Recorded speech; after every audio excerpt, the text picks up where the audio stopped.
द्रौपदी ने एक बार कृष्ण के, वो क्या, शिशुपाल भगवान कृष्ण को लगा उल्टा सीधा बोलने, तो भगवान ने शिशुपाल की मां को वचन दिया था कि देखो, मां जन्म लेते समय पता चल गया था कि कृष्ण के हाथों इसका वध होगा। मां रोने लगी। कृष्ण ने कहा कि देखो, मैं 100 अपराध इसका माफ करूंगा,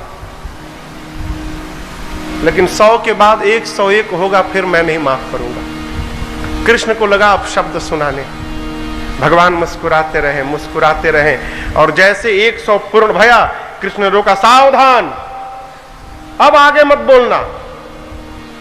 जैसे अगला शब्द कहा, सुदर्शन चक्र निकला और समाप्त कर दिया। उस समय कृष्ण की उंगलियां कट गई। तो द्रौपदी ने अपने साड़ी में से, कोर में से फाड़ के और उस कपड़े से कृष्ण के उंगलियों के घाव को भर दिया। एक बात मैं आपको कहूं, मेरे पूज्य महाराज श्री गुरुदेव भगवान कहा करते हैं, महाराज जी भी कहा करते हैं, क्या जीवन में, इस बात को ठीक से समझिएगा, जीवन में एक बार कोई उपकार कर दे, उसके बाद हजारों बार अपकार करे, उसके बाद भी उसके उपकार का विस्मरण नहीं होना चाहिए। एक बार कोई हमारा हित कर दे, उसके बाद कितना भी नुकसान करे, उसके हित को नहीं भुलाना चाहिए। कृष्ण रोज देखते थे उस चोट को। घाव तो ठीक हो गया, उंगलियों पर निशान पड़ा था। कहते थे, बहन तेरा कर्ज चढ़ा है मेरे ऊपर। दुशासन लगा खींचने साड़ी, दुशासन खींचने लगा। पहले तो अपने हाथ से पकड़ी थी द्रौपदी की, बचा लूंगी मैं सक्षम हूं, बचा लूंगी। फिर लगा कि अरे ये तो खींचते जा रहा है, अब तो बचने से बचने वाला नहीं है, बचाने से। तो पकड़ी है और दुशासन से कह भी रही हैं, अरे कहती है, जितना दम है तेरे से नहीं होता, अपने अंधे बाप को बुला ले, वो भी दम लगा ले अपना। दुर्योधन बैठा, उसको भी लगा ले, जितना दम है जोड़ लगा के खींच ले। मेरा विश्वास है विपत्ति में बुलाऊंगी, घर वाले, मेरा पति भले उठ करना है, मेरा भाई दौड़ कर आएगा। कहती, दुशासन खींच रहा है। द्रौपदी को लगा मेरे बचाने से मेरी इज्जत बचने वाली नहीं है।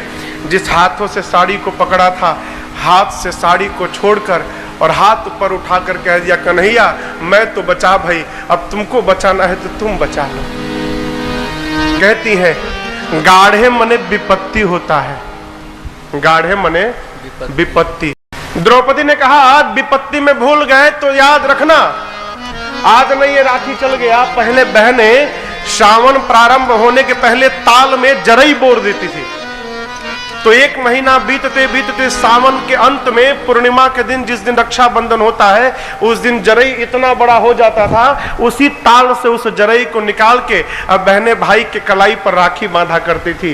कहती है द्रौपदी, यदि तुम भूल गए तो याद रखना, तुम्हारे हाथों में बांधने के लिए मैं आज के बाद जरई कभी ताल में नहीं लगाऊंगा।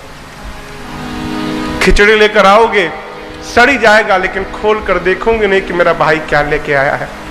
कृष्ण से जैसे बोली, कृष्ण दौड़ पड़े। आप दर्शन करिए, खींच रहा है दुशासन, खींचते खींचते थक गया। कृष्ण एक ओर से साड़ी बढ़ा रहे हैं, दूसरी ओर से द्रौपदी को देख रहे हैं। कह रहे, बहन मैं आ गया हूं। आया भाई कोई गरीब नहीं है, द्वारिकाधीश है। द्वारिकाधीश की बहन एक साड़ी के लिए अपने भाई से बात न करे, ये मेरा अपमान है, तुम नाराज मत हो जाओ।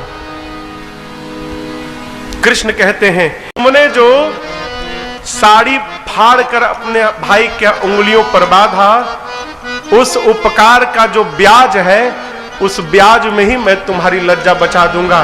तुम्हारा कर्ज भाई के ऊपर जीवन भर बना रहेगा, वो कर्ज उतरने वाला नहीं है।